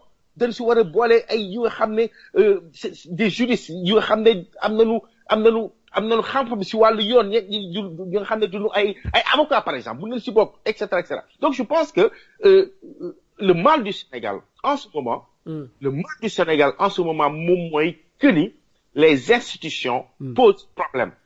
ni mu demee nii. président de la République mooy buur mooy bummi lu ko neex mu def. Donc buñ ko changé wul. Je crois que dinañ amaat yeneen problème dans le futur. Et nous, on est d'accord, en tout cas à Rewmi, on est d'accord pour revoir tout ça et que une fois que nous sommes aussi sur bopp Rewmi, je crois que l'on dina changer. Et je crois que c'est extrêmement important que nous leeral loolu. problème institution la ñu am. Man bëggoon naa ñu ñëw parce que là Makan dama ko coupé woon mais ñëwagul donc comme que dafa nekk ci ngénte fële ambassadeur ba di ngénte sëtam fa la nekk nee na donc mais en même temps est-ce que opposition bi rôle bi mu waroon jouer mi ngi koy jouer je m'explique xam nga fii au Sénégal aujourd'hui on a des partis mais partis soo seetee des fois militants yi dañuy néew. Militants yi dañuy néew y a pas de formation même au niveau des jeunes léegi parti bu ci accéder au pouvoir en général li daloon PDS tey moo dal APR mooy c'est-à-dire que finalement on sait que l'immaturité des hommes qui composent le parti et puis des militants parce que dafay am militants yu bëri yu faq si waa Sénégal yëpp faq si après léegi ñu bëgg a jël ñëpp à un moment donné da ngay gis difficulté bi ñuy am pour gérer le parti PDS nekk na fi ba pratiquement plus de 10 ans door a def congrès par exemple APR a ngi nii soo seetloo aujourd'hui il n'arrive même plus à retenir les jeunes voilà donc est-ce que yéen travail bi nga xam ne de fond bi nga xam ne étant dans l'opposition waroon ngeen ko travailler di soumettre des thèmes pour pas bàyyi président bi di choisir ay thèmes di leen imposer mais ngeen di google ay thèmes yoo xam ni ça peut faire avancer ça peut mettre en pratique en branle le parti au pouvoir ba nga xam ne des fois dinañ leen ci suivre et que finalement mu war a bañ a nekk rek un problème de personne et de personnalité parce que voilà que Moussa soit une question boo xam ni d'ordre étatique boo xam ni c'est pour voilà da ngeen di ciy dem ba jeex quel que soit le parti quelle que soit la personnalité du leader que finalement ñu bañ a personnifier les leaders de parti que mu nekk des partis yoo xam ni yenn idées yi pas idéologie parce que pour man c'est dépassé l'idéologie aujourd'hui mais des idées essentielles yoo xam ne war nañ koo mën a véhiculer Abdou Dia. waaw très bien man foog naa c'est une excellente question sànq bi may commencer nee naa la en fait ñun. on veut vraiment sur le système c'est-à-dire ñu génn ci les débats d'individus. effectivement boo xoolee l'histoire même de Pastef. et par rapport à la personnalité d'Ousmane Sonko c'est quelqu'un qui au début ne voulait même pas diriger Pastef dañ ko forcer. donc loolu c'est un élément important du nekk genre nu mu tuddati le leadership aveugle la nga xam ne gars yi day ñëw rek xam nga topp te gannaaw te gay sabat non même dans la pratique ñun foog ñu toll ce qu'on dénonce par rapport aux autres partis sans que y avait benn genre élément bu Makan wax c'était assez intéressant bu muy wax ñun bu ñuy dugg dans des associations da ngay jaay sa liberté je répète ces mots mais loolu c'est symptomatique justement de ce qui se passe dans les partis classiques il y a un chef et tout le monde suit ñun au niveau de Pastef en tout cas les débats sont tellement houleux des fois en réunion bu ma la ko nettalee fi doo ma gën et puis c'est pas des positions personnelles mais c'est des idées par exemple ay questions sur le franc CFA les AP ak yooyu noonu mais écoute chacun vient avec sa pensée et puis on adopte un consensus à la fin ñun noonu lañ ko bëgg a jàppee ba inchallah le jour où on aura accès au pouvoir loolu je veux dire c'est des pratiques yoo xam ne ça fait loolu yëpp mooy définir en fait suba naka la ñu gouverner dëkk bi parce que on a vu ça ñun depuis que nous sommes nés on a vu les mêmes têtes sans que gars yi ko wax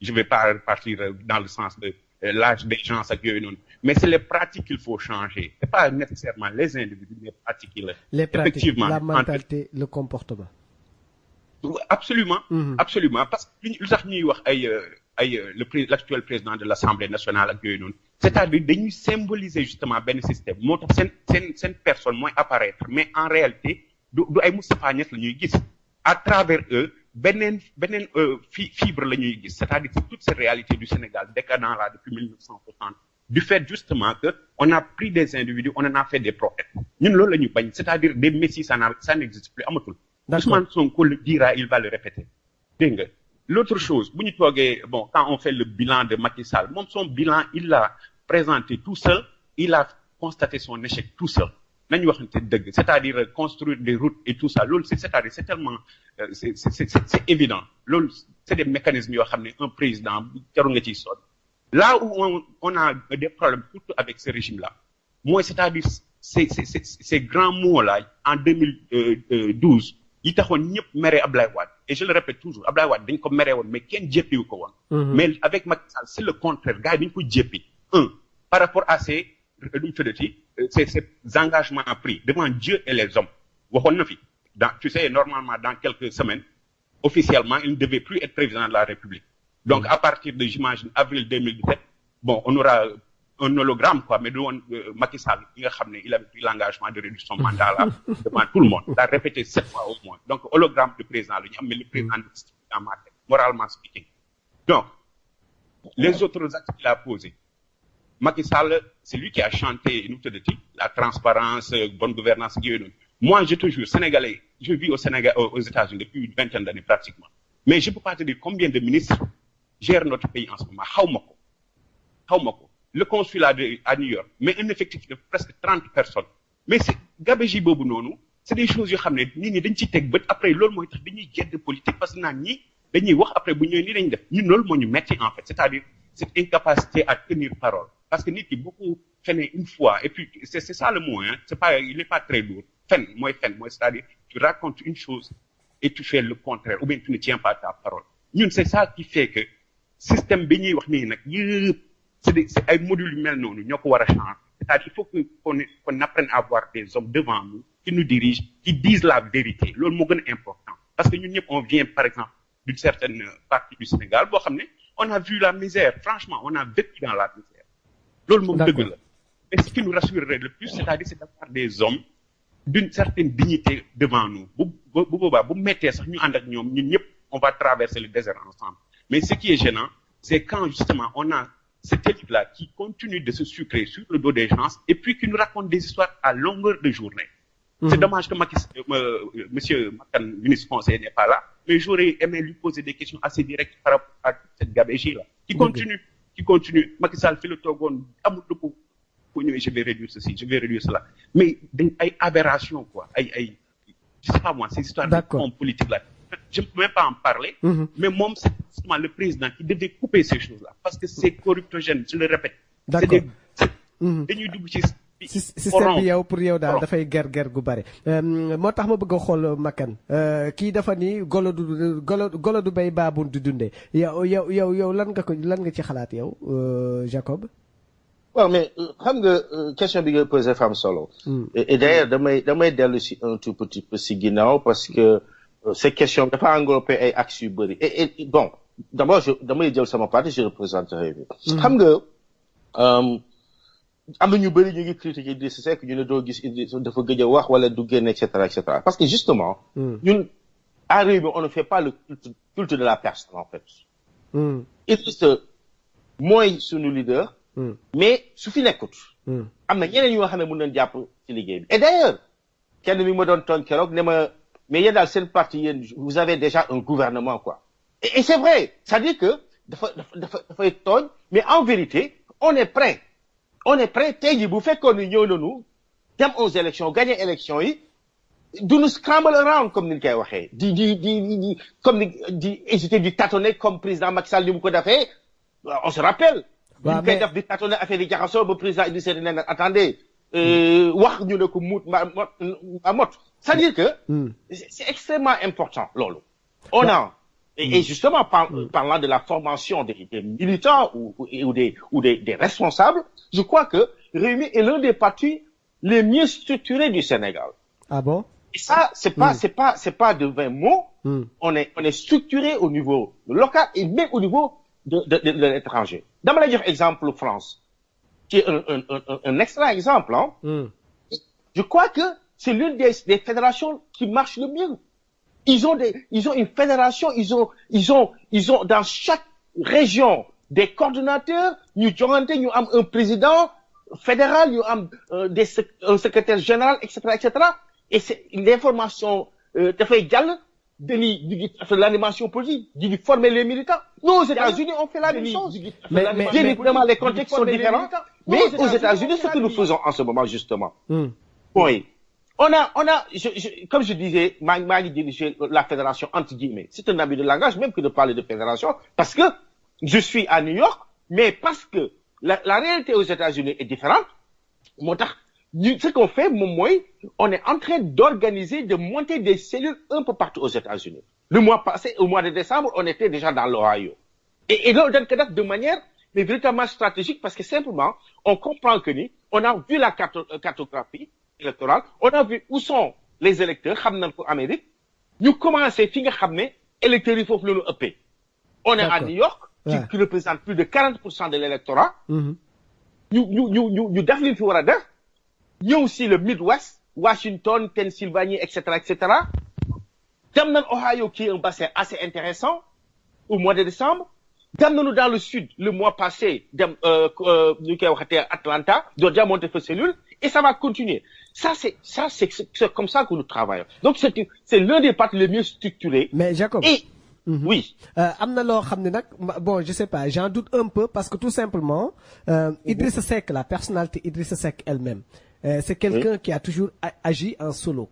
Voilà, donc quelque part man personnalisation boobu ci parti Rewmi man gëm naa ni am na je sais pas jusqu'à une date récente amoon na parce que Idrissa Seck ba muy seeti Ablaye Wade daawul tegg sax numéro 2 Idrissa Seck c'est vrai su daan def yenn décisions yi daawul tàggu ñi nga xam ne ñoo ko gën a jege donc ils étaient bon donc ça a créé une épuration autour de sa garde rapprochée. Est-ce que loolu aussi c'est pas des gestes xëy na il a changé hein parce que dégg naa ko mu wax ni les Sénégalais ne lui ont pas pardonné certaines choses et il a compris la leçon mais est-ce que du loo xamee ni aussi des exemples yoo xam ni ça montre qu'à un moment donné que le système traditionnel est à bannir. Bon xam nga d'accord xam nga gis nga quand on est leader. dafa am ay positions yoo xam ne ay situations yoo xam ne. kenn mënu ko déléguer. ñi ñuy waxanteeg yow ñii.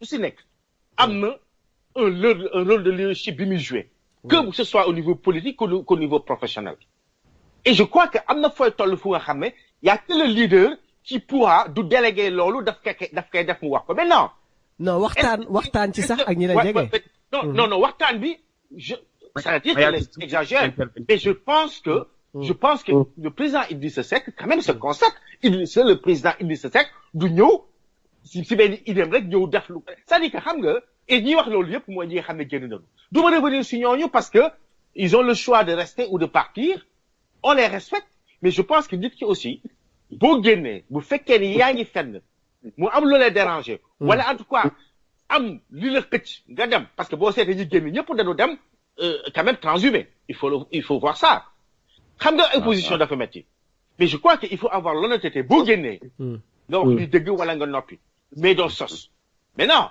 li ma xam mooy le président Idrissa Seck di concerté wu le président est fi ñu toll nii en vérité ce qu'on lui reproche c'est ce que les Sénégalais lui reprochaient avant c'est-à-dire que dañ doon wax ni le président Idrissa Seck comme yaa ngi koy wax moo doon def lépp waaye léegi mu délégué di am ñu nga xam ne encore une fois loolu rek moom rek ko mën waaye am na ñu nga xam ne ñu ngi taxawaayam di liggéey ba bu mot léegi nag xam nga ñu naan waa mais gën ñoon ko déggal ci je veux dire que c'est ça la question je pense que c'est extrêmement important de comprendre une dynamique bi ñu liggéeyee on ne fait pas le culte de la personne d'Idrissa Seck on a des gens qui sont extrêmement bien outillés pour pouvoir travailler pour le Sénégal. En vérité, ñun à Rewmi, notre projet n'est pas différent du projet du Sénégal. On n'a pas un projet Idrissa Seck. C'est pas un projet d'Idrissa Seck en tant que personne, je veux dire. Mais le projet d'Idrissa Seck faisant partie de Rewmi, vous ramener, il y a un travail qui a été fait au niveau du parti, nous porte quoi, nous diriger. C'est on est en train de travailler sur des consultations citoyennes. D'accord. Pour ce qu'on va proposer. Ok. On a rebondi, Abdou. C'est-à-dire, pour Sénégalais. D'accord. C'est comme ça que ça marche chez nous. Ok. Abdou. Voilà, Mayacine. Donc, pour rebondir, man foog naa ni, xam nga, le fonctionnement interne des partis là. Foog naa ni c'est pas un sujet boo xam ne ça va intéresser tout le monde. Ñun ñoo ngi sant yàlla au niveau de PASTEF. On reçoit vraiment des centaines et des centaines de personnes aux États-Unis. Loolu moom, machallah. Mais le plus important pour nous, c'est-à-dire, il faut que les gens arrivent à identifier les partis politiques. Lu tax ma wax loolu. Ñun, par exemple, sur les grandes questions, c'est toute une liste de questions. Mais les grandes questions, le franc CFA, tout militant de PASTEF, c'est que nous sommes contre le maintien du franc CFA. On veut déchirer cette monnaie-là. On a toute une série d'interventions qu'on fait, qu'on continue de faire, de telle sorte que militants PASTEF bu toog dalay ne man lu tax ma ànd ak PASTEF, même si parmi d'autres raisons, parce que ñun dañu bëgg génn franc CFA. Ça, c'est peut-être un élément parmi tant d'autres. Donc, c'est important de rappeler une chose. La naissance des partis politiques justifie beaucoup de choses. Gis nga, à un moment donné, lorsqu'il y a eu le phénomène Abdoulaye Wade et puis ces divorces quotidiens là avec ses anciens camarades, mais ñu ci bëri fa la ñu juddoo. Donc, loolu adayelu parti bi moo la koy jox. Donc, il y a des partis qui sont nés sur des égos, c'est-à-dire sur des frustrations. Loolu, il faut le rappeler. Je vais pas jeter de pierre dans les jardins de Rewmi, mais loolu dafay indi benn genre perception bu différente de PASTEF. Ñun, on n'est pas né parce qu'on était dans un pouvoir, on est sorti frustré. Nous sommes nés parce qu'on a ramassé des éléments d'analyse depuis 1960 teg ko. Donc, loolu day tax parti yi, c'est une réalité, c'est une logique de fonctionnement. Du mën a nekk benn. En réalité, il faut qu'on arrive, disons, les prochaines échéances, juillet, Inch'Allah. Il faut que parti commence. Au lieu de nekk fii dans les radios de dire Khalifa Sall, il a volé, il a pas volé, c'est pas important. Ce qui est important, c'est que les partis doivent maintenant sortir leur identité. Mais ñun sur les grandes questions, lii la ñu gëm. De ce fait, les militants, quelque part, ils ont un contrat avec leur propre parti d'abord, avant d'aller vers les Sénégalais. Parce que loolu mooy manqué. On est là, on va envoyer 160 yang.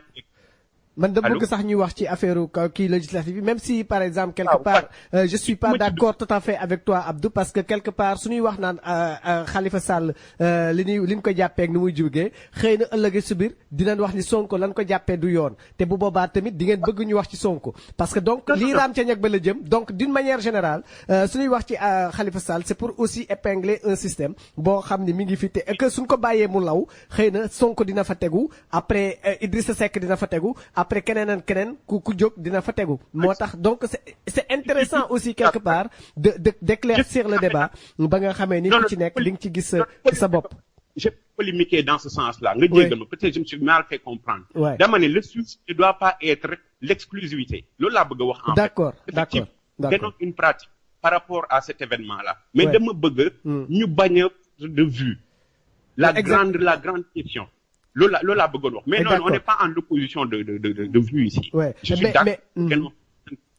Je suis tout à fait d'accord. Mais il faudrait pas qu'on mette les autres sujets de côté. C'est-à-dire les sujets long-termistes là. Lolo, c'est la stratégie justement de ce pouvoir-là. Chaque fois, je le répète, il nous balance un os pour nous dévier de l'essentiel. ñoo ngi jëm ci élection législative yi par exemple te gis nañ ni par exemple que ça soit PASTEF que ça soit Rewmi ou des choses comme ça qui ont une bonne représentation extérieure parce que PASTEF tamit mi ngi commencé du implanter wu en Europe ak dans d'autres pays comme ni Rewmi di participer et puis on voit il y a beaucoup de candidats qui se déclarent. Est-ce que yéen Jacob par exemple au niveau de Rewmi est-ce que actuellement sur le plan yéen dafa am ay mouvements yoo leen àndal yoo xam ne dinañ am ay candidats par exemple pour les députés de Sénégal de la diaspora comme 15e région wala Rewmi ira seul et puis yeneen mouvement yi ñëw rejoindre ko qu'est-ce qui se passe parce que yéen a ngi fi mu toll nii yéen a ngi liggéey ak naka ngeen gisee cette multitude de candidatures désignées déclarées plutôt. D'accord, mais candidature, multitude de candidats déclarés, c'est une bonne chose, hein. C'est une bonne chose parce que on est en démocratie et que comme dañ ne ku nekk ku bëgg samp na ndëm mun na sant na gëm, donc man dara du ma leen di ŋàññe, au contraire dama leen di encourager, et je pense que bu fekkee ne li ka lal moom mooy que rek pour liggéeyal Sénégal changer li fi nekk, je crois que dama koy rafetlu, mais bu fekkee ne nag def ko la pour bëgg benn sinecure comme ni ñu koy waxee pour rek am ay avantages te doo liggéey kooku moom du ma ko rafetlu. Maintenant réew mi, vous savez, on est en train de travailler dans le cadre d'une large coalition. Au moment fi may waxee yow nii ñi waxtaan réew mi avec beaucoup de partis, seet nga xam ne war nañu mën a ànd ak ñoom si élection législative yooyu. Ce qui est valable au Sénégal sera valable aux États-Unis. Donc il y a pas du am changement diggante États-Unis ak Sénégal. On est un grand parti, on travaille dans une grande coalition et on comprend parfaitement que Sénégal benn parti politique mënul gagner lépp. Il faudrait qu'il y ait des coalitions peut-être stratégiques et autres noo ko mën a tuddee li ma mën a tontu fi mu toll tey mooy le réew mi ngi liggéey, il est en train de travailler dans une très grande coalition pour en tout cas faire partie d'une très grande coalition de partis politiques pour ñu mën a def si législative bi pour mën a gagner. Donc loolu laa mën a tontu si laaj. Léegi ma dellu si monsieur Dia dama dégg te nekk chargé de communication wu Babacar Gueye voilà chargé de communication Ablaye Wade dafa toog daal di invité opposition bi ñëpp muy Sonko ak Abdou Mbaye ak PDS ak ñëpp par exemple à Dakar ñu investir Khalifa Sall nekk ci gannaawam pour les élections législatives. Yow lan nga ci xalaat à Dakar? waaw bon man xam naa c'est une question boo xam ne du ma ci mën a prononcer wu dans la mesure où je viens d'apprendre l'information. Mais ce qui est certain que mën naa peut-être répéter des positions de principe du parti. ñun nee nañu liste unique. c'est mënul nekk.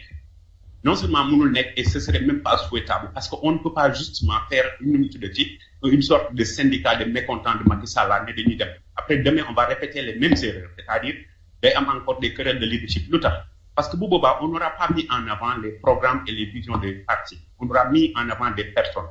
Donc on va répéter les mêmes erreurs qui nous ont conduit justement à la situation dans laquelle on est aujourd'hui. En 2012, c'était du genre tout sauf Wade. C'était ça la chanson. Voilà la situation. On a eu pire. Je dis pire. Je maintiens même. C'est pire. Donc fi mu toll nii yéen li réew mi di wax par exemple coalition, une forte coalition, yéen da ngeen koy bannir, da ngeen di dem yéen kese quoi. Non, j'ai pas dit que dañuy dem ñun kenn. Ñun dañu ne là où il y a des convergences. Foofu la ñuy teg suñu appui, c'est-à-dire dañuy ànd ay ñun ñoo xam ne lu ñu gëm ak ñoom lu ñu gëm benn la. It makes sense. C'est vraiment comme un mariage quoi. C'est vraiment comme un mariage. Il faut ngeen am un minimum de jikko yoo xam ne yéen ko bokk li ngeen gëm ak yooyu noonu ngeen mën a dem dans cette relation, mais prendre juste la logique, c'est-à-dire la clé d'ouverture de cette question-là. Warul nekk rek l'opposition stricte à Macky Sall. S'opposer à Macky Sall, c'est très bien, c'est noble, c'est très moral, c'est très éthique. Mais comment y aller nag léegi loolu mooy question bi naka la ñuy def pour ne pas répéter ces mêmes schémas-là dem ba ëllëg ci biir on va dire ok on va faire une liste unique mais on va se retrouver encore avec une cacophonie, une certaine pagaille. Loolu c'est pas travailler pour les Sénégalais mais c'est surtout travailler pour des individus et pour des égos. Ñun loolu la ñuy bañ. Non, liste unique c'est à Dakar, hein? On parle de Dakar. Khalifa Sall il va se présenter juste à Dakar, pas autre part. À Dakar. Waaw man je pense que sur cette question précise là, du ma ci mën a soj parce que xamaguma tous les éléments. Il s'agit d'une liste unique au niveau de Dakar, mais bon. Loolu foog naa les politiciens professionnels ils peuvent gérer ça et gérer les paramètres là. Man je suis pas un politicien professionnel. Dégg nga. Où est le mérite de faire une liste unique pour Khalifa Sall? Peut-être qu'il y en a, peut-être qu'il y en a pas. Man xaw ma ci dara vraiment. Et venant du PDS, man dama ci xaw a froid tout le temps. Pas parce que je les reçois tous. Non, il y en a qui sont extrêmement bien au PDS. Mais c'est-à-dire dafa am aussi une hargne là derrière qui les pousse pouvoir prendre une certaine revanche. Donc il faut faire attention à ñoom li ñuy waxee ak la seen stratégie. Bokkuñu. Nous ne sommes pas le PDS, nous le PASTEF. Ñun li ñu gis ñoom gëmuñ nécessairement comme d'autres partis d'ailleurs man ce qui m'arrangerait c'est-à-dire que à partir disons de la semaine prochaine que les partis commencent à dire ñun lii la ñu gëm c'est-à-dire une liste de députés qui va défendre tel et tel acte. Mais liste bi ça se travaille. Ouais, d'accord. Voilà man que ñi ni ñoom ils ont un contrat en main et dire voilà notre marchandise lii la ñuy jaay ñun Pastef dañu ñoo ngi marché ba dañu teg suñu marchandise ne ñun lii la ñu gëm lii la ñu bëgg lii la ñuy jaay suñu mango yaa ngi nii on a bien cultivé voilà les gens vont venir acheter mais il est hors de question que ñu dem noonu rek bon pour bavarder non nous on a un produit qu'on veut vendre on va essayer de convaincre tout le monde nag. wax dëgg yàlla ci éthique nag ak njëkk surtout ak njëkk on ne va jamais traverser des débats nga xam ne dañuy def saagante yooyu les individus n'importe vraiment pas n'importe eux ñun moom nañ ñëw rek toog mais suñu programme lii la gars yi bu ñu ko gëmee ñu jàppale ñu incha allah puis on passe à autre chose. d'accord kon suba suusee ak Ousmane Sonko fële ca Sénégal rapproché wu na ak Idrissa Seck ba ñu trouver entente yow kon yow bu si kanamee nga dem nga gisanteeg Abdou Jacob ngeen waxtaan. Bon man comme j'ai quand même une discipline de parti bu fekkee Ousmane il entretient une conversation avec Idrissa Seck c'est sûr que l'information va nous revenir parce que quand même on est un parti très démocrate. Ousmane bu initiative noonu rek sans en avoir parlé aux différents comités à donc ça serait une surprise que d'entendre Ousmane dire jël na position sans que ñun ñu yëg ko loolu c'est pas son genre et c'est pas dans sa culture c'est communique très bien il informe tout le monde ku ne lu ci xam wax ko et puis voilà c'est pas quelqu'un qui pour revenir à la question d'avant koo xam day ñëw rek nekk l'ancien chef de village là lu mu wax noonu la ñun c'est ça qu'on veut combattre justement. Et il a très bien compris ñun ñëpp looloo tax ñu dugg parce que en réalité on a regardé la politique de très loin et voilà quelqu'un qui est assez outillé mentalement pour comprendre le besoin des Sénégalais de s'exprimer surtout puis de trouver des consensus forts mais c'est pas gênant j'ai rien contre Idrissa Seck particulièrement donc si demain il y a cette éventualité pourquoi pas je vais appeler Jacob j'irai le voir à New York. Donc le problème on n'est pas des ennemis ici. D'accord. L'ennemi commun c'est tout ce système là. ak ku mënti doon ci di ay PDS ak ku mënti doon c'est pas des ennemis a priori jamais. D'accord. L'ennemi c'est un système. kon ma seet Jacob ma laaj ko autrement ak seen coalition bi tey bi ngeen bëgg a former est-ce que Pastef a ngi ci ak yeneen parti wala ñan la exactement. Très honnêtement je laisse le soin au leadership en tout cas au central de Dakar de faire ce travail. Parce que xam ñun fii quand même on est dans la diaspora on nous implique c'est vrai on nous informe on prend nos avis sur certaines questions mais ce que je sais moi que ni on est en train de travailler de travailler pour une très grande coalition.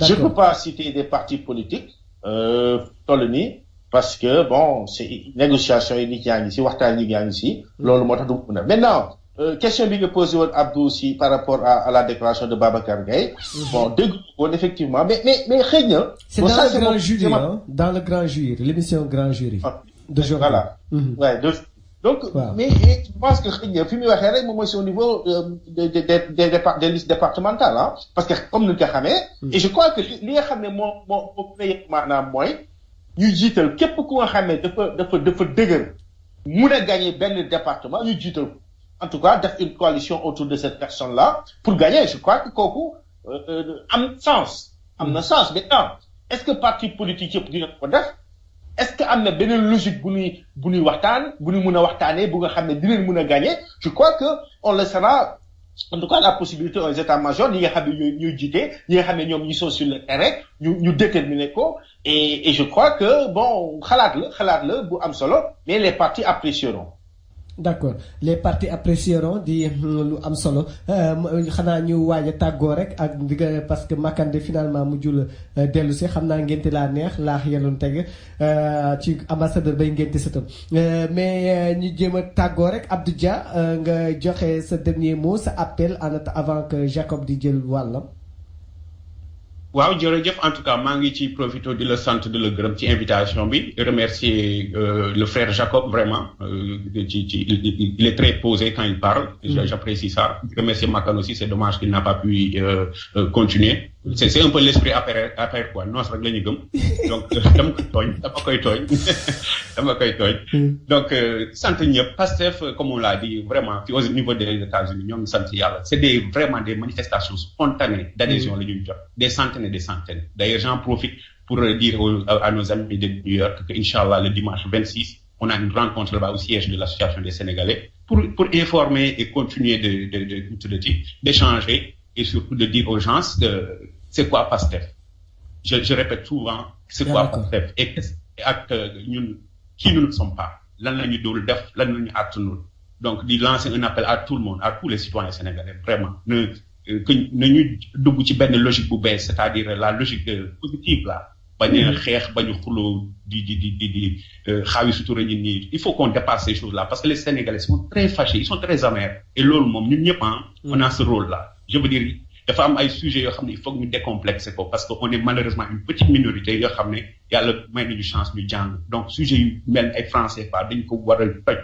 de telle sorte comme je le dis souvent que mes cousins mes neveux là-bas qui sont là-bas au Fouta ñu comprendre ñu lan la ñuy wax fii lan la ñuy xeex et que la parole retourne vers le peuple bu ñu defee liste de députés Pastef ñu xam ne ñii lii la ñuy défendre on veut rompre avec le franc CFA les APR on est contre des choses comme ça de manière à ce que dootuñu amati rek benn leadership et que les gens suivent aveuglément les grands principes on revient dessus ay ces histoires de caisse pour le président de la République on élimine ça c'est corruptogène loolu baaxul dafay tax nit ñi di gën a énervé wu parce que c'est anormal quand même quand tu vas dans un pays où quelqu'un n'a pas ses 3 repas mais les gens se promènent dans des voitures bizarres là kenn xamul fu mu jógee c'est baaxul loolu baaxul dafay indi énervement loolu tax sénégalais yi dañuy énervé wu parce que dafa am benn dislocation sociale loolu dañu war a arrêter je ne suis pas un socialiste a priori mais dafa am ay règles d'hygiène quoi je veux dire minimal dafa am essence yoo xam ne dañu ko war a reconduire c'est ce qu'on espérait en 2012 malheureusement ça s'est empiré on a vu la pagaille qui s'installe là-bas des nominations là qui n'ont aucun sens parce que c'est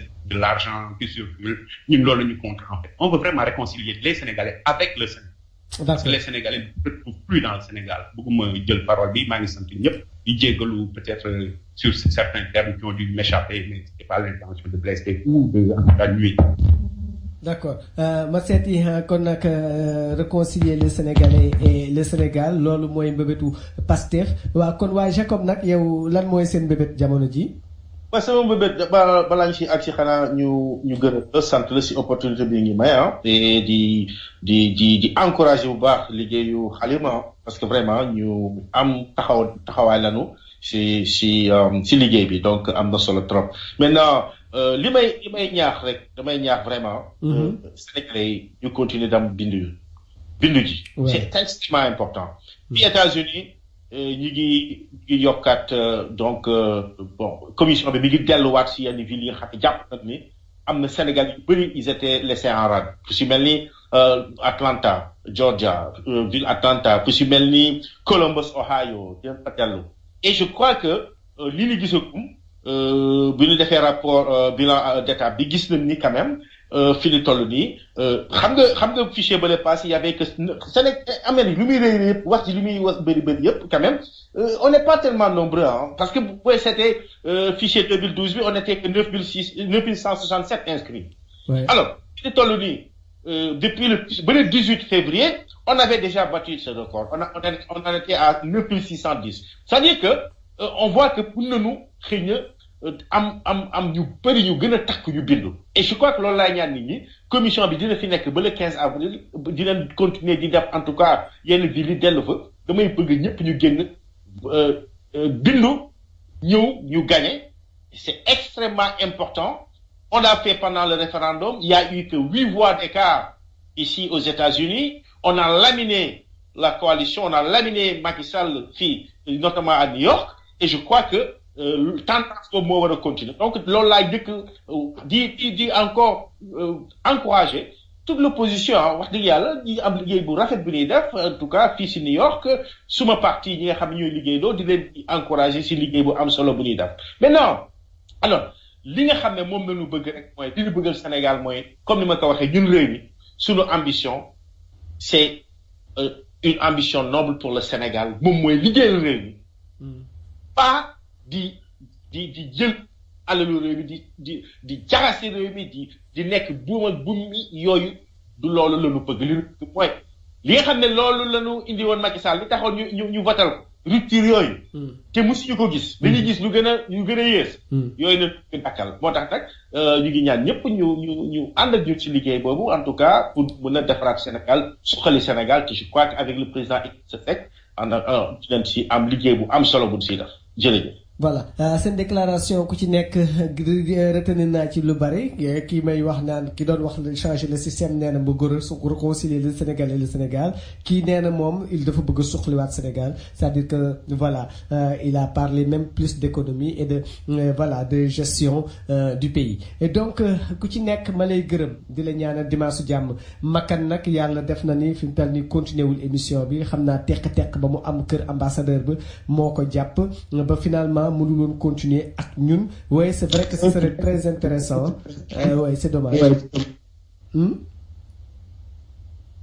voilà donc ce serait très intéressant que mu nekk fii indiwaale yenn répliques yi parce que am na yenn question aussi yoo xam ne même man mii sax bëggoon naa ko ki nga xam ne moom moo yor réew mi ñu poser leen ko ñi nga xam ne ñoom ñooy gérer kii bi kon nag ba di leen gërëm di leen ñaanal dimanche jàmm yéen ñëpp di leen jox dig daje dimanche prochain et puis si di ngeen retrouver émission bi en podcast si xalima.com retrouver waale aussi sama rubrique rupture mon œil ci biir semaine bi xam naa dinañ jéem a gisante waat ak man bëgg naa sax ñu jël ay thèmes comme le franc CFA def ci benn débat spécialement boo xamee ni yéen ñëpp di ngeen mën a ñëw toog ci nekk wax ci li nga ci xalaat bu boobaa xëy na dina am leneen lu ci génn ci loolu xalima nag ñun yéen rek lañ fi nekkal. ku ci am looy bëgg a wax wala looy bëgg a bànneex booy wax wala naqar booy wax ñun tamit ñu ngi fii jox nañ leen micro bi kon nag ñu liggéeyu Sénégal rek moo ñu tax